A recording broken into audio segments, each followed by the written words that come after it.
नाज़रीन, आप देख रहे हैं रेड लाइन इस्लामाबाद स्टूडियो से लाइव। आवाम के मसाइल भी हैं और हुकूमत के मसाइल भी हैं।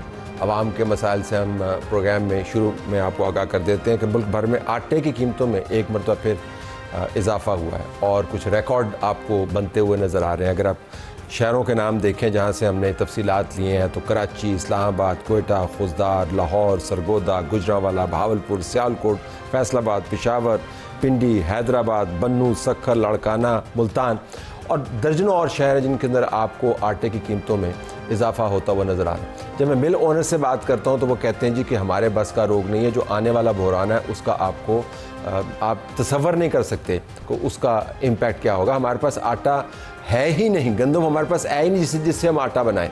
और वो गंदम क्यों नहीं है, इसके ऊपर हम प्रोग्राम के आखिरी हिस्से में बात करेंगे। 2 हिस्सों में ये प्रोग्राम हम कर रहे हैं। हमारे पास बदरुद्दीन काकड़ होंगे जो चेयरमैन है central flour mills association Pakistan. हुकूमत के मसाइल पर आ जाते हैं।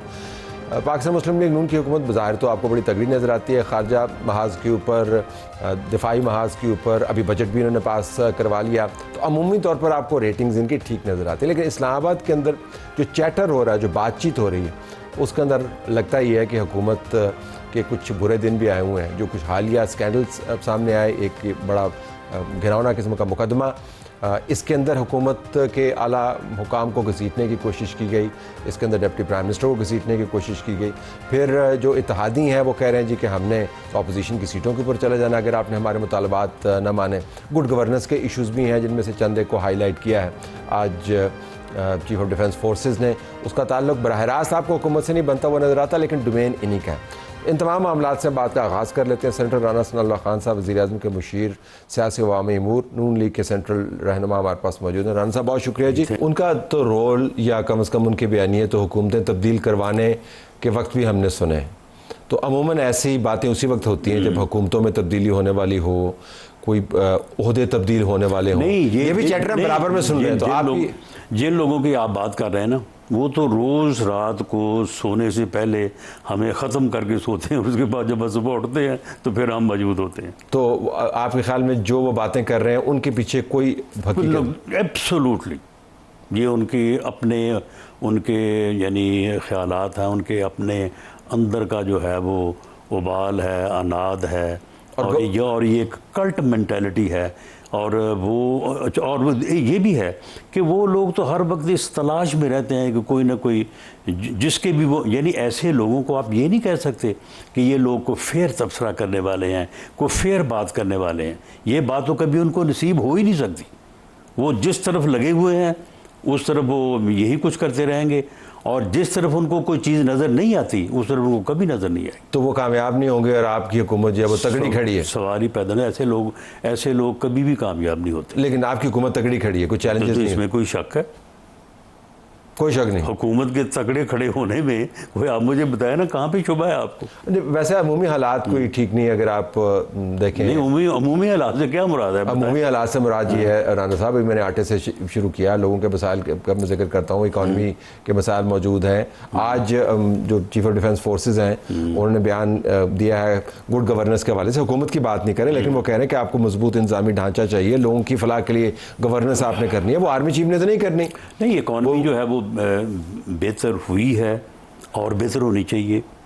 गवर्नेंस जो है वो बेहतर हुई है पंजाब में ख़ास तौर पे, लेकिन और बेहतर होनी चाहिए। यानी ये तो वो चीज़ें हैं कि इनमें आप जितना भी आप आगे बढ़ जाएं, जितनी भी आप यानी एक्सीलेंस हासिल कर लें, उसके बाद भी आगे बढ़ने की गुंजाइश रहती है। तो आपने एक्सीलेंस हासिल कर ली, अब आगे बढ़ने की गुंजाइश? हमने अगर आप इकॉनमी की बात करें तो इकॉनमी में हमने एक बात जो स्टेबिलिटी है उसको तो हमने अचीव किया है। अब ग्रोथ की तरफ आगे बढ़ रहे हैं। बाकी फ़ॉरेन डिप्लोमेसी के लिहाज से इस पाकिस्तान की इज़्ज़त, इस पाकिस्तान की एहतराम, इस पाकिस्तान का दुनिया में मकाम के हवाले से मेरा ख्याल है कि अगर उसको भी अगर आप एक्सीलेंस अभी भी ना माने तो फिर वो एक्सीलेंस कब आएगी? लेकिन वो फिर आपके खाते में तो नहीं लिखा जाता ना। आपके खाते में 2 नंबर होते हैं, 8 नंबर जो है वो फिर नहीं, सुन ले जिनके खाते में उनके खाते में। मामला ये है कि चले आप जिसके खाते में लिखते हैं ना, वो भी जो है वो हम नहीं लिखते, आप आपके नहीं, मामला ये है कि कुछ लोग जो है ना कि उनको वैसे ही अगर वो PMLN की लीडरशिप या मियाँ शहबाज शरीफ का नाम आए उनको दंदल पड़ जाती है, वो नाम ले ही नहीं सकते। लेकिन वो जिसका नाम लेते हैं वो किसका नाम लेता है, ये बताएं ना। आज तक मुझे बताएं, फील्ड मार्शल आसिम मुनीर किसका नाम लेता है? जब भी सैयद आसिम मुनीर साहब ने इस चीज़ का कोई क्रेडिट दिया है तो उसने वज़ीर आज़म मियाँ शहबाज शरीफ को दिया है, उनकी लीडरशिप को दिया है, और हमेशा ये कहा है कि हमने आपकी क़यादत में जो है ये कामयाबी हासिल की हैं। और मियाँ शहबाज शरीफ ने जब भी बात की है उन्होंने कभी अपनी ज़ात की बात नहीं की, उन्होंने जो है वो फील्ड मार्शल सैयद आसिम मुनीर की बात ये की तो है। वो भाई इनाम सामने पड़ा है, ट्रॉफी सामने पड़ी है, तो ये तो फिर किसी ने कोई दरार नहीं है निज़ाम के अंदर। जो आपकी हुकूमत की जाने की बातें करते हैं वो खाम ख्याली है, और बाकी जो लोग इस केस को घसीट रहे हैं खाम खा वो बुग़्ज़ में मुब्तला है। जी बिल्कुल। ये इसके अलावा इसकी जो है ना यानी आसान तरीन अल्फाज में जो मेरे पास हैं यही बात बनती है। अगर मैं इसकी पूरी तशरीह करूँ ना अपने अल्फाज में तो फिर वो अल्फाज ज़रा ज़्यादा सख्त हो जाएंगे, लाइव प्रोग्राम में शायद मुनासिब नहीं हो। ज़रा इसको वापस आए, लेकिन आपकी मुसलसल सियासी चैलेंजेस तो हैं। अब हम हुकूमत गिरने या जाने की बात नहीं करते, ये MKM के मामला आपके ख्याल में तय हो जाएंगे? अब तो आपको उभरता हुआ मामला नज़र आ रहा है, उसके बाद नहीं तो अगर वो तय हो भी जाएंगे तो और मसले पैदा हो जाएंगे। वो भाई ये जो डेमोक्रेटिक अपना गवर्नमेंट्स होती हैं उनमें ये चीज़ें लोगों का इख्तलाफ राय, ये छोटा मोटा शोर शराबा ये तो पड़ता रहता है हर दूसरे हफ्ते। तो ये होता रहता है, ये होता रहना चाहिए। हुकूमत छोड़ने की बात करते हैं, जो आपको सपोर्ट करते हैं पीपल्स पार्टी की, दोबारा बात करूँ आपसे, कभी खुश नहीं होते।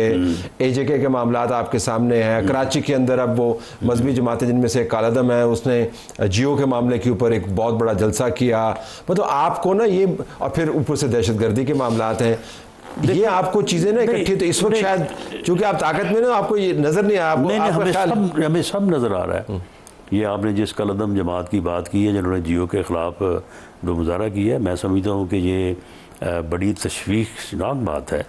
नाम उन्होंने अपना इस्तेमाल किया, किसी और जमात का इस्तेमाल किया, जिसका भी किया, लेकिन थे इसी तरह से आज से यानी वो 10 साल जो हमने पंजाब में मियाँ शहबाज शरीफ साहब जब चीफ मिनिस्टर थे तो ये लॉ का और होम का चार्ज मेरे पास था। इसी तरह से ये लोग शुरू होते हैं, इसी तरह से इनको साइड इश्यूज़ के ऊपर पहले जो है ना वो ये मुजाहरे शुरू करते हैं और उसके बाद ऐसा ऐसा करते करते करते जो है ना वो फिर आगे बढ़ते हैं। ये मैं समझता हूँ कि इस चीज़ का जो है वो पूरा नोटिस सिंध गवर्नमेंट ने लिया होगा। इसका नोटिस बाकी शहरों में भी हुआ है, सिर्फ कराची में, बाकी शहरों में जो है वो नोटिस जहाँ जहाँ भी हुआ है इसका जो है वो लिया जाना चाहिए। देखिए बाकी बात ये है कि जब पॉलिटिकल पार्टीज़ होती हैं, पॉलिटिकल पार्टीज़ के अपने मंशूर, अपने उनके प्रोग्राम और आपस में कंपटीशन होता है, तो इसलिए ये कोई रेजिमेंटल डिसिप्लिन नहीं होता कौमी असम्बली में या पार्लियामेंट में या विद इन पॉलिटिकल पार्टीज। ये छोटी मोटी जो है वो चलती रहती है, और ये चलती भी रहनी चाहिए। यही ज़िंदगी की निशानी है, ये ज़िंदगी की निशानी है। और भी अच्छी निशानी है अगर वो भी आए तो हमारी तरफ वापस ज़रा आए। दहशतगर्दी का मामला अब वाक़तन बहुत संजीदा हो गया। अब उसके अंदर आपको बैरूनी साजिश के साथ नए इंस्ट्रूमेंट्स भी नज़र आ रहे हैं, ड्रोन्स टेक्नोलॉजी का इस्तेमाल शुरू हो गया है। मैं आपसे जानना चाहूँगा कि आपकी हुकूमत की जो असेसमेंट्स हैं सिविलियन साइड से अगर मैं जानना चाहूँ तो क्या है? ये इंडिया तो है पीछे, लेकिन कोई बड़ा डिज़ाइन है जो पाकिस्तान को अगले 6 महीने के अंदर किसी और वबाल में मुब्तला करने के लिए है, या ये ऑन गोइंग एफर्ट है जिसकी हम एक और शक्ल देख रहे हैं? नहीं, देखिए इसमें इंडिया का हाथ है और वो इस दहशतगर्दी और इन दहशतगर्दों के पीछे है। उनको फंड्स अवेलेबल हैं, ट्रेनिंग है, बाकी सारा कुछ है। अब इसमें अगर आप ये कहें कि जब तक अफ़गानिस्तान में लोगों को रहने के लिए, ट्रेनिंग करने के लिए, बाकी सारे मामलात की जो है वो सहूलत हासिल रहेगी, उस वक्त तक आप इसको ज़ीरो पे ले जाएंगे, ये तो शायद मुमकिन नहीं है। ज़ीरो पे तो ये उसी वक्त जाएगा जब इंडिया भी इस मामले से बाज आएगा और अफ़गानिस्तान भी इस चीज़ को रियलाइज़ करेगा कि इसमें कोई फ़ायदा नहीं है और हमें इस चीज़ को ख़त्म करना चाहिए।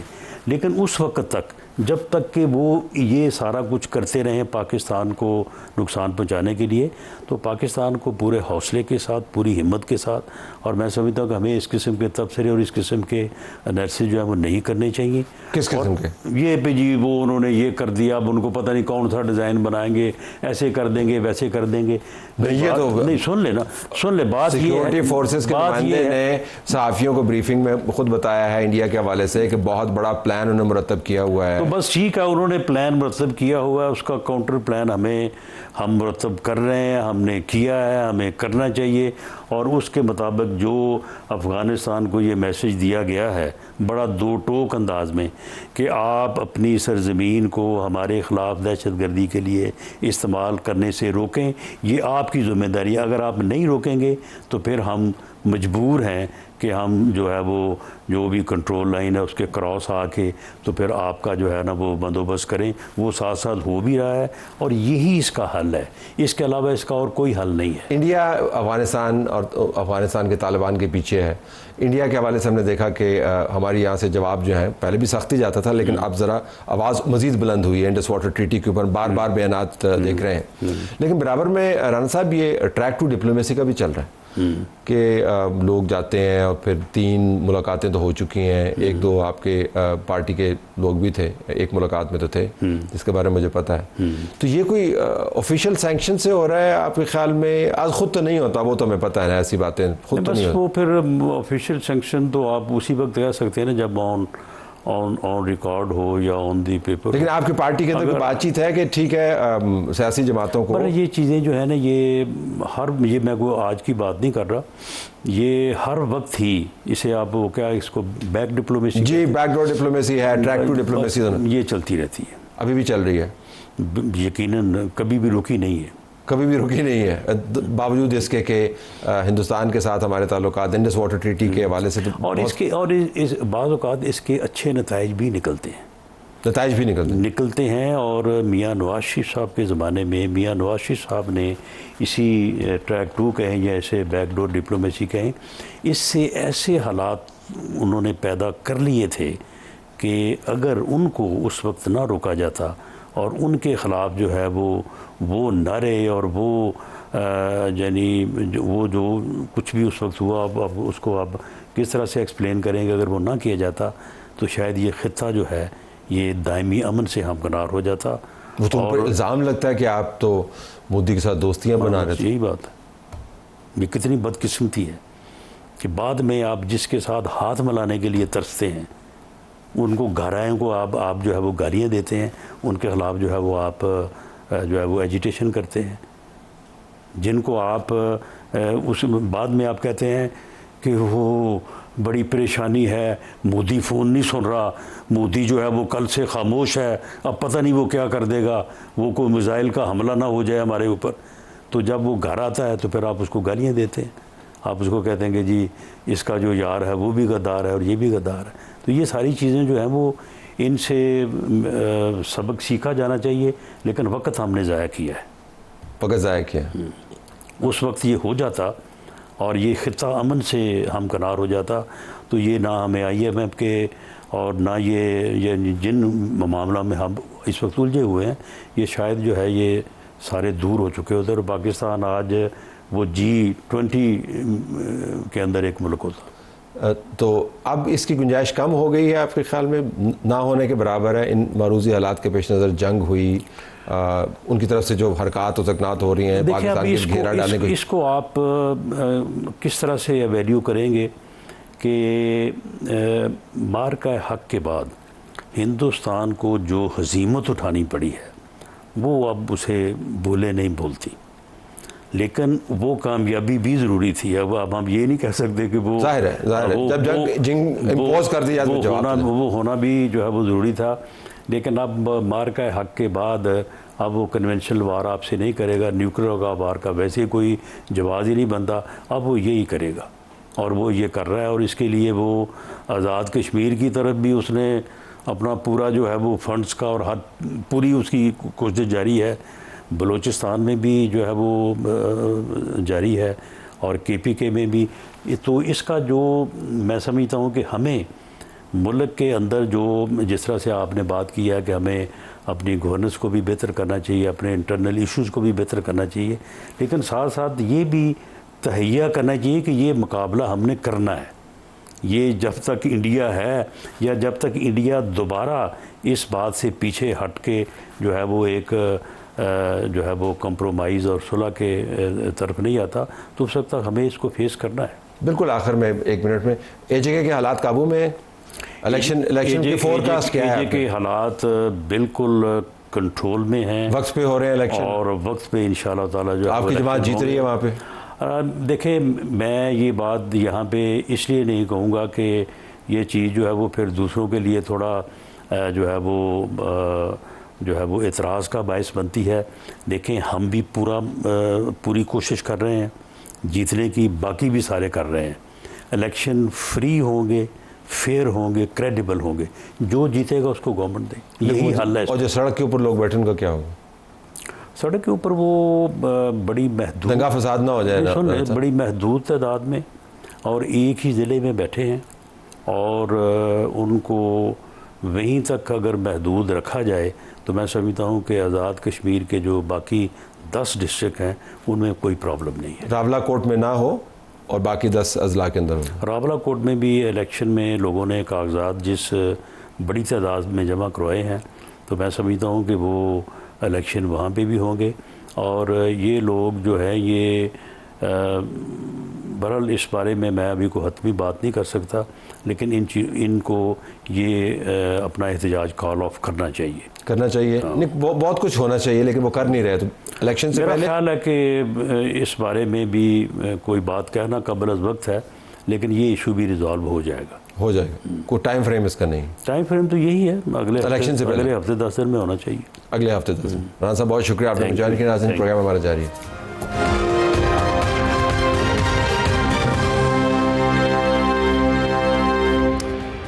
प्रोग्राम में खुशामदीद नाज़रीन। आटा महंगा हुआ चला जा रहा है। मैंने आपको शहरों के नाम इब्तदाई में दिए थे, मैं कीमतें आपको बता देता हूँ। ये कीमतें आज की हैं, हो सकता है कल इससे भी ज़्यादा महंगा हो।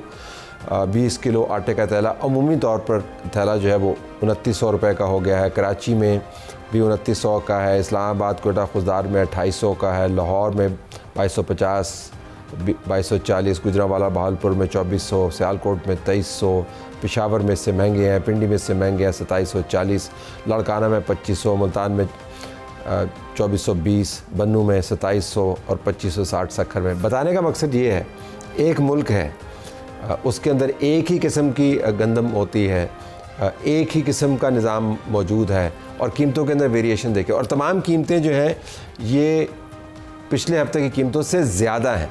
ऐसा नहीं है कि तफावत से आपको पता चले कि कीमतें कम हो रही हैं, ये कीमतें ज़्यादा उन शहरों के हवाले से। बड़ा बहरान है, रोटी का मामला है। बदरुद्दीन काकड़ साहब, ये बताइएगा कि ये कीमतें आटे की क्यों बढ़ रही हैं? तलत साहब, सबसे पहले तो आपका शुक्रिया अदा करते हैं आपके प्रोग्राम में मदद करने का।